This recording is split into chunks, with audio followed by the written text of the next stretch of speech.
Welcome friend, मैं हूं आपका ट्रेडिंग वीडियो हिमांशु और आज की वीडियो में हम एज यूजुअल निफ्टी की एनालिसिस करने वाले हैं। लास्ट वीकेंड पे कोई मैं वीडियो नहीं प्रोवाइड कर पाया था किसी वजह से, लेकिन हमारी जो चार्ट की एनालिसिस थी वो लगभग सेम थी, उसमें कुछ भी चेंजेस नहीं हुए थे। मैंने आपको ये कहा था कि कोई भी चेंजेस होंगे तो मैं आपको जरूर अपडेट करूंगा, पर वहाँ कोई चेंजेस देखने को नहीं मिले। तो लास्ट वीडियो में हमने क्या एनालिसिस की थी कि हमारे first wave, second wave, third wave, fourth हो गई यहाँ पे और ये फिफ्थ वेव चल रही है। तो हो सकता है यहाँ से हमें एक रिवर्सल देखने को मिले, क्योंकि हमारे यहाँ पे पोटेंशियल रिवर्सल जून के अंदर प्राइस पहुंच चुका था। तो हम बात करते हैं यहाँ से हमें एक डबल टॉप देखने को मिल सकता है, लेकिन डबल टॉप यहाँ पे देखने को नहीं मिला। हमें यहाँ से कोई ट्रेड वैसे एक्चुअली मिली नहीं थी डबल टॉप की। अगर आप लोअर टाइम फ्रेम में इसको देखोगे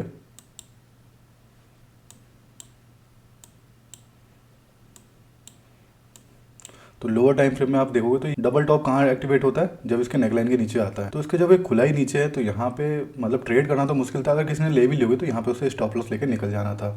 ठीक है, उसके बाद से क्योंकि डबल टॉप ऊपर जब उसके हेड पे जाता है तो वहाँ फेल हो जाता है। अगर हम हायर टाइम फ्रेम के एनालिसिस की बात करें तो जैसा कि हम देख रहे थे हमारी फिफ्थ वेव यहाँ पे कंप्लीट हो चुकी है। जैसा कि हम जानते हैं फिफ्थ वेव क्या होता है, हमारा फर्स्ट वेव के लगभग बराबर होती है। तो यहाँ से आप क्या करना है, फर्स्ट वेव का एक एरो ले सकते हो, उस एरो को क्लोन कर सकते हो, उसी सेम एरो को यहाँ पे आप रखोगे तो आपको पता चल जाएगा फर्स्ट वेव के इक्वल कहाँ पे मूवमेंट कंप्लीट हो रही थी। तो यहाँ पे हमारी जो मूव थी ये कंप्लीट हो गई थी। ठीक है, तो यहाँ पे हम कह सकते हैं हमारी फिफ्थ वेव कंप्लीट हो गई थी एक तरह से। तो यहाँ पे कोई एग्रेसिव ट्रेडर होगा तो उसको यहाँ पे एक ट्रेड मिली होगी फिलहाल। उसके बाद से क्या हुआ, अभी प्राइस का स्ट्रक्चर क्या कह रहा है हमें, जो हमारा जो फिफ्थ वेव का जो करेक्टिव वेव आती है उसकी जो मिनिमम रिक्वायरमेंट है वो लगभग पूरी हो गई है। और यहाँ पे आप देखोगे तो ये हमारा ए वेव हो गई थी। यहाँ पे ए वेव क्या है कि 5 वेव में आई है। उसके बाद ये करेक्टिव वेव थी। करेक्टिव वेव कौन सी थी, ये बी वेव हो सकती थी। और उसके बाद से ये सी वेव नीचे की तरफ आ रही थी। और दूसरी चीज क्या हो सकती है कि ये ए वेव ना होकर फर्स्ट वेव हो, सेकंड वेव हो, अब यहाँ से थर्ड वेव चल रही हो। तो यहाँ पे अगर किसी ने शॉर्ट किया हुआ तो उसे यहाँ पे कवर कर लेना चाहिए। तो उसका रीजन मैं आपको बताऊंगा। तो पहले हम बात कर लेते हैं। यहाँ पे देखो हमने दोस्तों बात की थी, साफ साफ बात की थी कि अगर यहाँ पे कंसोलिडेट करके जाता है प्राइस, यानी कि यहाँ पे बेस बना के जाता है प्राइस, तब तो हम ब्रेकआउट में ट्रेड करेंगे, नहीं तो हम ब्रेकआउट ट्रेड नहीं करेंगे। और वहाँ से ये एक ट्रैप हो सकता है, और ये ट्रैप था दोस्तों। उसके बाद से नीचे प्राइस आ चुका है अभी। ठीक है, अभी यहाँ पे उसके बाद से क्या देख सकते थे, अगर किसी ने वहाँ से ट्रेड किया भी होगा तो आप देखोगे ये हमारा एक ए वेव हो गई थी यहाँ पे कंप्लीट। ए वेव क्या थी, 5 वेव में थी। इसको अगर हम क्लोन करेंगे तो हमें सी वेव मिल सकती है। ठीक है, तो सी वेव कहाँ पे कंप्लीट हो रही थी, हम बी वेव जहाँ पे कंप्लीट हो रही है वहाँ से अगर एरो रख देते हैं तो जनरली क्या होता है, ए वेव और सी वेव लगभग बराबर होती है। यहाँ पे हमें उसके साथ पिन बार भी देखने को मिला है और एक हमें यहाँ से रिवर्सल देखने को मिला है थोड़ा बहुत। तो हो सकता है यहाँ पे हमारा करेक्शन कंप्लीट हो गया और प्राइस ऊपर चला जाए, लेकिन हमको इसको ऐसे ट्रेड नहीं करनी है, क्योंकि यहाँ पे आप अगर लोअर टाइम फ्रेम में देखोगे, हम 15 मिनट में जाके देखते हैं तो हमें यहाँ पे एक सप्लाई जोन देखने को मिल रहा है। तो सप्लाई जोन देखने का मतलब क्या है कि यहाँ पे प्राइस ने ऊपर से जाकर ट्रैप किया है। यहाँ पे जो बायर्स थे, यहाँ पे जो लोअर टाइम फ्रेम के बायर्स थे, उनको यहाँ पे ट्रैप किया गया। ट्रैप करने के बाद इनको नीचे लाया गया है प्राइस को। तो उसके बाद से आप देख सकते हो यहाँ पे एक इम्पल्सिव वेव कंप्लीट हो गई है। तो हो सकता है यहाँ पे एक करेक्टिव वेव बना के फिर नीचे की तरफ आए। ठीक है, और हो सकता है ये थर्ड वेव हो, तो ये 1 2 1 2 और ये 1 2 करके और यहाँ से थर्ड वेव शुरू हो जाए।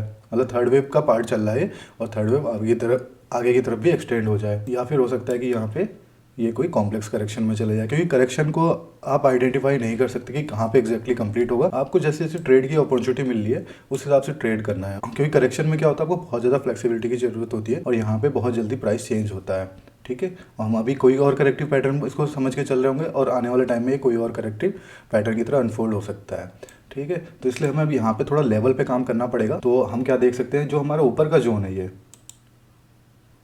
जो हमारा ये जोन है लोअर टाइम फ्रेम में, ये हमारा सप्लाई का जोन की तरह काम कर सकता है। तो यहाँ पे प्राइस आता है और साथ ही साथ हमें कोई रिवर्सल का यहाँ पे पैटर्न देखने को मिलता है। तो यहाँ से हमें एक रिवर्सल की ट्रेड देखने को मिल सकती है, मतलब ऐसे चांसेस हो सकते हैं। और या फिर आपको क्या करना है, इसको जो हमारा सपोर्ट है, अभी क्या प्राइस सपोर्ट पे है, यहाँ पे आप देख सकते हो जो हमारा ये पुराना रेजिस्टेंस था, ये हमारा भी यहाँ पे सपोर्ट का काम करता हुआ दिख रहा है। इसका कलर थोड़ा चेंज कर लेते हैं।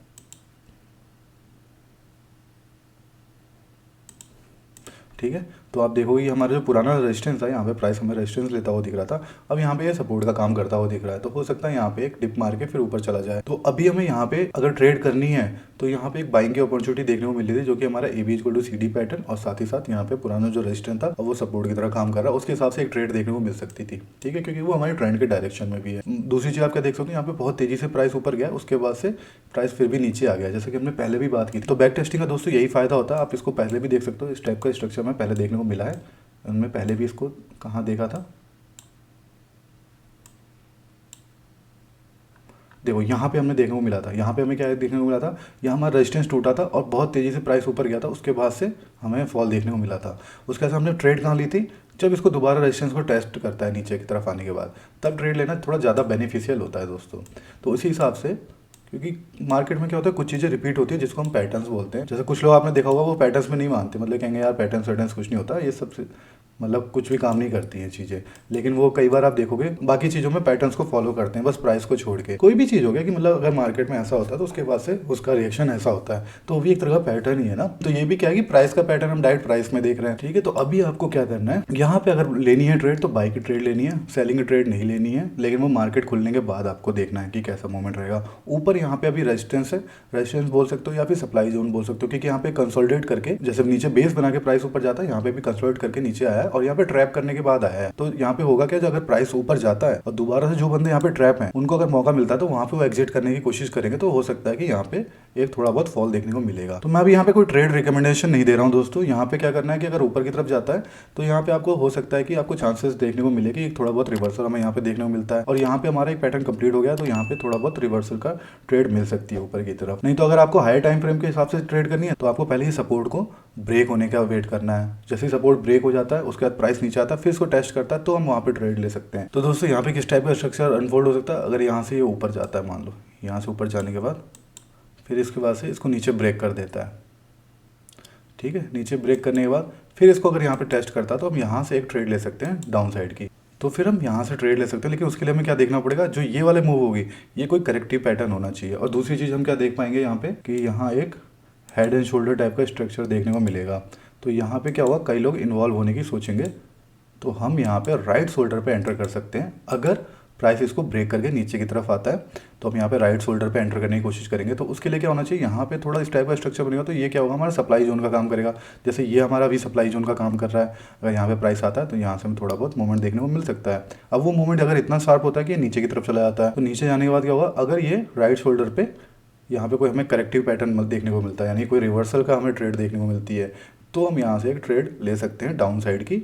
और हो सकता है कि ये लाइन ब्रेक होने के बाद यहाँ पे कुछ लोग और इन्वॉल्व हों इसमें, ठीक है। तो हमारा क्या हुआ, रिस्क रिवॉर्ड थोड़ा सा फेवरेबल हो जाएगा। हम इसके ऊपर स्टॉप लॉस लेके या कहीं यहीं कहीं यहाँ कहीं स्टॉप लॉस लेके या फिर कोई करेक्टिव पैटर्न के हिसाब से स्टॉप लॉस लेके इसको ट्रेड को कर सकते हैं। नहीं तो अगर ये इसके ऊपर चला जाता है तो उसके लिए भी हमें क्या करना है, अगर यहाँ से ये ऊपर जाता है और यहाँ पे नहीं रुकता है और ऊपर चला जाता है, उसके बाद से फिर ये इसको अगर टेस्ट करता है, सिंपल हमारे जो सपोर्ट है उसको टेस्ट करता है, फिर ऊपर जाता है, तो हम यहाँ पे तो हम इस पॉइंट पे ट्रेड लेने की कोशिश करेंगे, ठीक है। हमें यहाँ से भी ट्रेड लेने की कोशिश नहीं करनी, क्योंकि देखो वीकेंड पे तो ट्रेड कैरी करने की जरूरत नहीं होती वैसे। तो हमें क्या करना है, मंडे की मूवमेंट देखनी है। अगर मंडे की मूवमेंट में हमें यहाँ से ऊपर की तरफ मूवमेंट देखने को मिलती है, उसके बाद टेस्ट होता है, तो हम ट्यूसडे के दिन यहाँ से एक ऊपर की मूवमेंट के लिए ट्रेड कर सकते हैं। तो इस टाइप के अगर स्ट्रक्चर मिलते हैं तो हमें दोनों साइड की अपॉर्चुनिटी के लिए यहाँ पे तैयार रहना पड़ेगा, क्योंकि ये अभी क्या है कि हमारे ये पोटेंशियल रिवर्सल जोन में प्राइस पहुंच चुका है और फिलहाल यहाँ पे चांसेस ज्यादा लग रहे हैं कि ये नीचे की मूवमेंट हमें दे सकता है, क्योंकि हमारा क्या है, रिवर्सल जोन के अंदर दोबारा प्राइस चला गया है। तो हो सकता है यहाँ से अगर नीचे की तरफ ब्रेक करता है तो हम यहाँ पे राइट शोल्डर पे एंटर करने की कोशिश करेंगे, ऊपर की तरफ ब्रेक करता है तो हम यहाँ पे एक inverted head and shoulder type का स्ट्रक्चर देखने को मिलेगा।